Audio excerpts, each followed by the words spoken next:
Problemas Então, deixa técnicos. eu puxar o assunto da reprodução humana. Então puxa lá.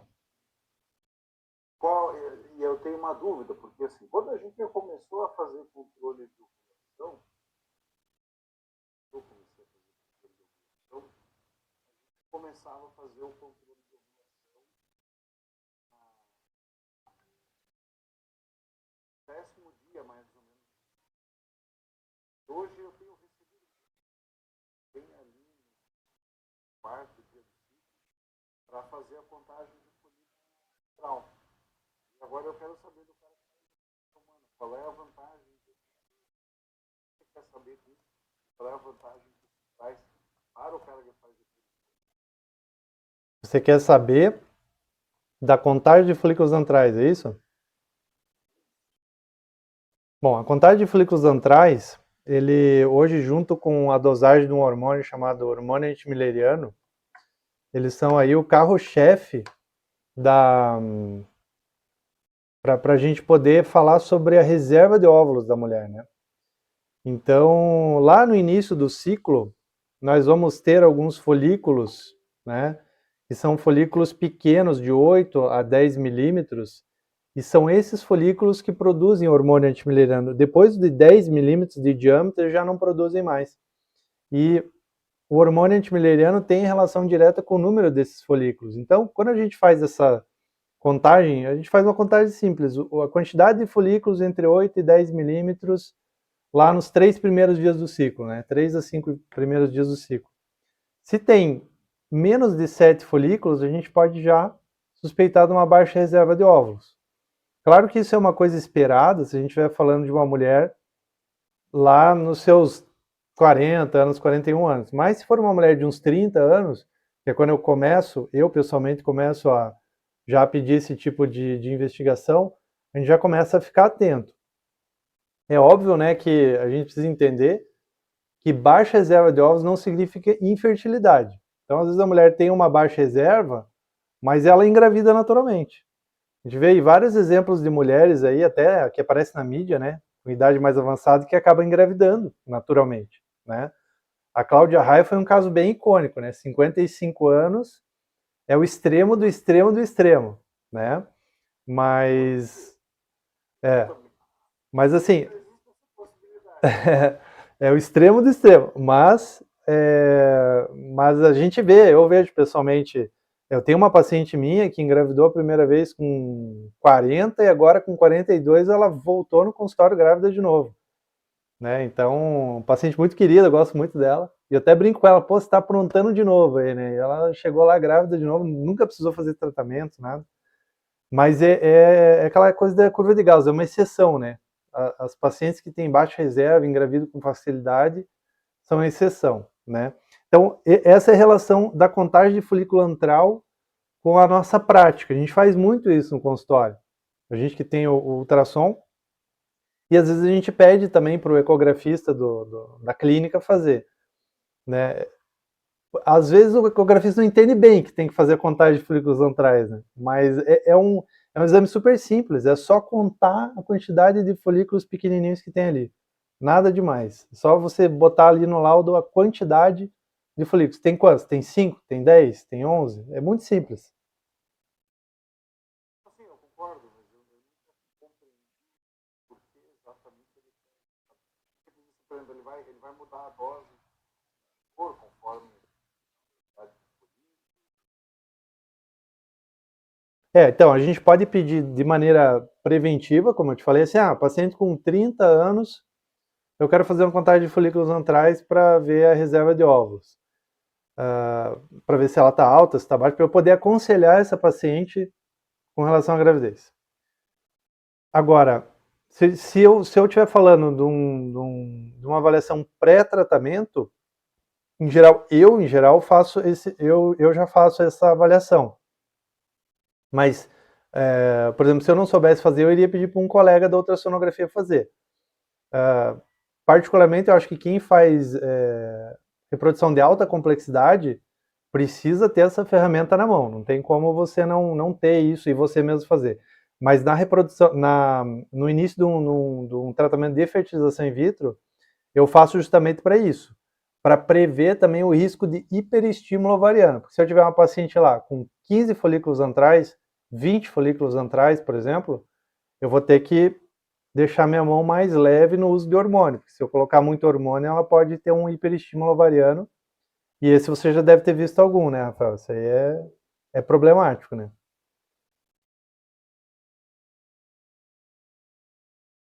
Já vi, mas sabe que produção, eu acho que acaba não chegando para mim.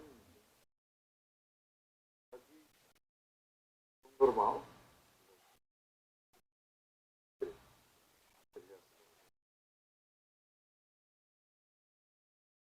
Com aula, né? Isso é maior.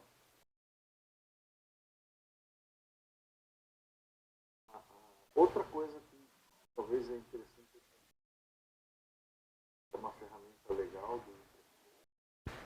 é para avaliar a malformação. Esse aspecto ajuda muito. Faço vários 3D passado lá quando eu estava vindo para ele essas avaliações de qualidade. É bastante interessante. É um protocolo de como fazer para a gente poder transmitir aquele defeito é um defeito mais provavelmente não, ou mais provavelmente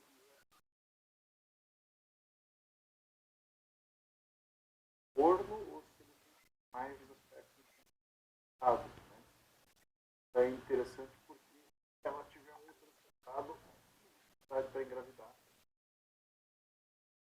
A possibilidade aí de fazer uma microscopia. Falando aqui da infertilidade, bom, a gente falou aqui de folículos antrais, indução de ovulação é óbvio, né? A gente acaba usando muito ultrassom aí, né? Para ver o crescimento folicular, a gente vai ver o endométrio, eventualmente a gente pode até ver um pólipo. Eu tive um caso interessante era funcionária da minha colega, que até dividia consultório, e ela tinha 43 anos, estava tentando engravidar fazia uns 10 anos, e foi lá fazer uma consulta comigo. Aí eu fiz ultrassom, por sorte ela estava na fase folicular, então você conseguia ver bem o endométrio, e tinha um baita de um pólipo ali. Aí devolvi a paciente para ela, porque ela faz esteroscopia, ela fez esteroscopia e tirou aquele pólipo. Deu 1 mês, 2 meses, a mulher engravidou. Ou seja, olha, um detalhezinho que a ecografia mostrou, nunca ninguém tinha visto o pólipo, mas eu lembro de ter visto as ecografias dela, todas foram feitas na segunda fase do ciclo, na fase lútea. E aí você não consegue enxergar o pólipo, né? Então, às vezes, a fase também que você está fazendo a ecografia faz muita diferença para diagnosticar alguma coisa ali, né? faz. E assim, uma coisa que pelo menos aqui em Curitiba a gente não tem, mas eu acho que talvez seria interessante ter para o pessoal especificamente que faz reprodução humana, é a histerossonografia, né? Porque, putz, apesar de eu não fazer, quando a gente vê uma imagem da cavidade uterina com um soro instilado dentro, poxa, é assim, extremamente superior a fazer um ultrassom transvaginal sem fluido ali para abrir a cavidade, né? Isso daria para ver pólipo, malformação milleriana, né? Enfim, qualquer patologia aí de cavidade, miomas, qualquer patologia aí de cavidade ia ficar muito mais evidente, muito mais clara de ser vista. Se a gente fizesse. Você conhece alguém que faz aqui em Curitiba ou também não? Eu não conheço. Esterossono eu conheço, inclusive na clínica onde eu tô, lá na Opa. Fairway, tem o Fabrício Furtado, ele tem feito, sabe? Esterossonografia. A esterossono ela é muito boa para ver a cavidade, né? Ela é bem interessante para a gente ver a cavidade, parece ter a mesma sensibilidade quase que da esteroscopia. Você vai conseguir ver pólipo, miomas submucoso principalmente, né? Sinéquias, né? Sinéquias você vai conseguir enxergar legal. Só a questão de ver tubo uterino ainda tem um questionamento, se realmente ele substitui ali a esterossalpingografia ou não. né? Então tem gente que defende que sim, tem gente que defende que não. Eu acho que tudo tem o seu lugar ali. Agora tem uma técnica bem interessante que é com esteroendossonografia 3D, né? Então você consegue reconstruir a tuba em 3D, é bem interessante, assim, acho que tem bastante, é bem promissor ali, né? A questão é um exame em tempo real, não tem aquela questão daquela quantidade grande de radiação que a estereossalpingografia também acaba mandando, né? Não precisa de uma sedação, é bem menos incômodo o exame. Então é interessante. Essa questão da endossonografia ou histoendossonossalpingografia, que é o Raikosi, né? É bem interessante aí como ele está se desenvolvendo aí. Sem dúvida, sem dúvida. Isso é promissor. Mas se sabe que essa função do Raikosi, ela é bastante, hoje, né? Ela é bastante limitada, assim, não tem muito aparelho que tem, né? É só aparelho high-end enfim, você não acha isso em qualquer marca. Mas, como você falou, faz imagens, assim, maravilhosas, maravilhosas. Talvez seja o futuro aí da avaliação da cavidade uterina. Eu acho que tudo que tudo que diz respeito à evolução na obstetrícia, na reprodução humana, na ginecologia, acaba esbarrando na ecografia. Não tem como a gente não falar Não da tem, porque, ecografia. cara, como a ecografia ou ultrassom, né, como preferir chamar, ela deixa o paciente transparente para nós, né? Aquilo que a gente examinava no passado com o dedo, que era fazer um toque vaginal e talvez uma palpação bimanual para ver o tamanho do útero, poxa, o ultrassom faz trocentas vezes melhor, né? Então, assim como houve um momento onde você ia auscultar o coração, auscultar o pulmão, colocando uma toalhinha no tórax do paciente e encostando o ouvido na toalhinha, a partir do momento que se criou o estetoscópio, claro que nem todo mundo tinha um estetoscópio, alguns tinham isso à disposição, né? E, de certa forma, isso também acabava sendo um exame complementar, você usava a máquina para auscultar melhor o teu paciente. Hoje o ultrassom é isso, a gente usa a máquina para ver através do paciente. Só que você sabe que tem várias escolas nos Estados Unidos onde o aluno ganha, né, ou precisa comprar um aparelho de ultrassom portátil já desde o começo da faculdade, porque ele passa a examinar o paciente não só com a palpação, não só com a ausculta, mas vendo o que está acontecendo utilizando um aparelhinho de ultrassom portátil. E tem caído muito o preço desses equipamentos, né? Então, putz, hoje claro, não vou falar do preço no Brasil, mas se você for para fora do país, você compra um aparelho razoavelmente bom por $1.000, né? E sai por aí examinando o paciente de uma maneira que ninguém vai conseguir examinar com a mão. Agora, de novo, desde que você saiba utilizar o ultrassom, né? Porque, por exemplo, voltando a falar especificamente aqui da reprodução humana, né? Pô, tem trocentas pessoas por aí que fazem controle de ovulação. Tem um monte. Mas assim, ó, quem é que realmente olha, por exemplo, quando ela está no período periovulatório, se tem muco no colo, entendeu? Quem é que dá a atenção ali, por exemplo, se o aspecto do endométrio é realmente trilaminar, ou só copia e cola no laudo? Entende? Isso, claro, você que faz ultrassom, tenho certeza que você olha isso e que você aprendeu a ver isso, né? Mas para quem pede o exame para fora, isso também é uma coisa importante, você escolher alguém que está bem capacitado para te dar a resposta daquilo que você quer saber.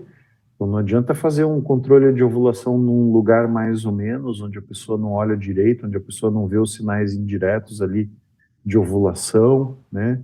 Onde a pessoa já se perde, está medindo o folículo certo, está medindo o folículo errado, aquilo ali vai acabar não te ajudando, tá?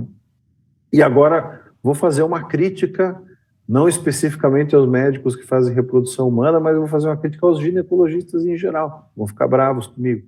Mas eu Vamos, sem dúvida. queria agradecer aqui mais uma vez a tua tua disponibilidade, né, de ficar essa hora inteira aí com a gente. Muito obrigado aí, Rafael, e sempre que precisar a gente pode conversar também no teu canal lá, né, falar também um pouco da minha experiência com a reprodução aí para ajudar os teus alunos aí, né. Vamos lá, sem dúvida, sem dúvida. Gustavo, obrigado pelo convite, foi um prazer aí ficar nesse bate-papo. E vamos marcar de volta, porque tem mais história para contar. Então vamos, então beleza. Rafael, abração aí. Já. Pessoal, muito obrigado. Vocês que ficaram até o final, ou que ficaram uma parte aí, ou que estão assistindo essa live gravada, muito obrigado. Não esqueça aí de curtir o canal, de se inscrever, né, de compartilhar essa live. Curta aí o canal também do Rafael, né, lá no Instagram, o Fetalmed Escola, da clínica dele também, Fetalmed. Rafael, pô, é mestre aí, mestre no sentido estrito da palavra, né. Então, curtam aí o canal dele também, o meu canal do Instagram, que é o Descomplicando ARH, Descomplicando a Reprodução Humana. E uma boa noite aí para todo mundo, muito obrigado aí pela presença.